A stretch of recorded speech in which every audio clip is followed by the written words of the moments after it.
Évangile de Jésus-Christ selon saint Luc. En ce temps-là, comme on l'écoutait, Jésus ajouta une parabole.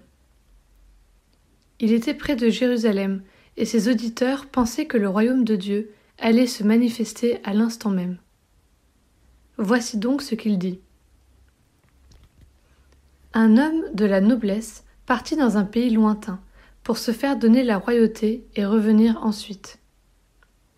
Il appela 10 de ses serviteurs et remit à chacun une somme de la valeur d'une mine.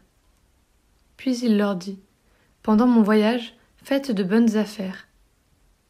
Mais ses concitoyens le détestaient, et ils envoyèrent derrière lui une délégation chargée de dire : Nous ne voulons pas que cet homme règne sur nous. Quand il fut de retour après avoir reçu la royauté, il fit convoquer les serviteurs auxquels il avait remis l'argent, afin de savoir ce que leurs affaires avaient rapporté.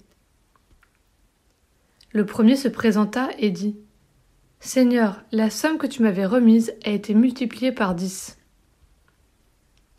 Le roi lui déclara : Très bien, bon serviteur. Puisque tu as été fidèle en si peu de choses, reçois l'autorité sur 10 villes. Le second vint dire : La somme que tu m'avais remise, Seigneur, a été multipliée par 5.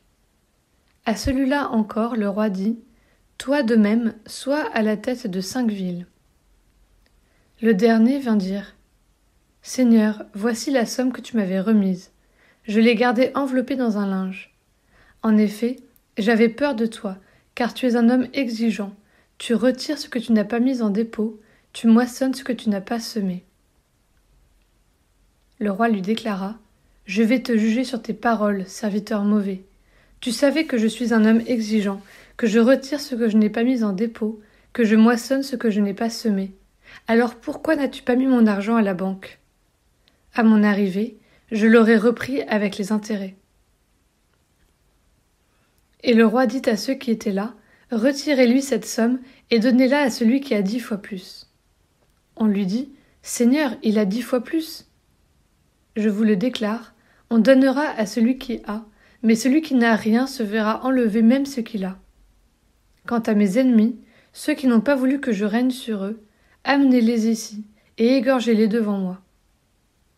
Après avoir ainsi parlé, Jésus partit en avant pour monter à Jérusalem.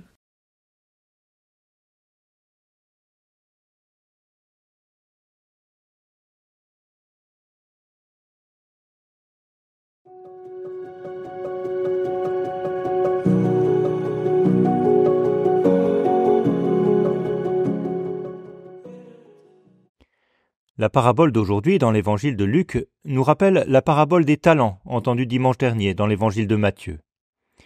En plus de ces sommes d'argent que les serviteurs doivent faire fructifier, cette version de la parabole précise que le roi part en voyage pour se faire remettre la royauté. Et la difficulté des serviteurs tient à leur refus de le voir effectivement recevoir cette royauté.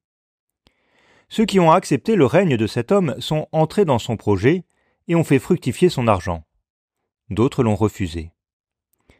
Il est bien souvent difficile d'accepter que quelqu'un d'autre règne sur nous. Il y a bien souvent un peu de désir anarchique qui traîne dans le fond de nos cœurs. C'est vrai aussi avec Dieu. Même si nous disons tous les jours « que ton règne vienne », nous pouvons continuer à résister à ce règne et refuser d'entrer pleinement dans la volonté de Dieu. La parabole nous en dit les tristes conséquences. Accueillons alors aujourd'hui avec générosité la venue du règne de Dieu, en particulier lorsque nous redisons la prière du Notre Père.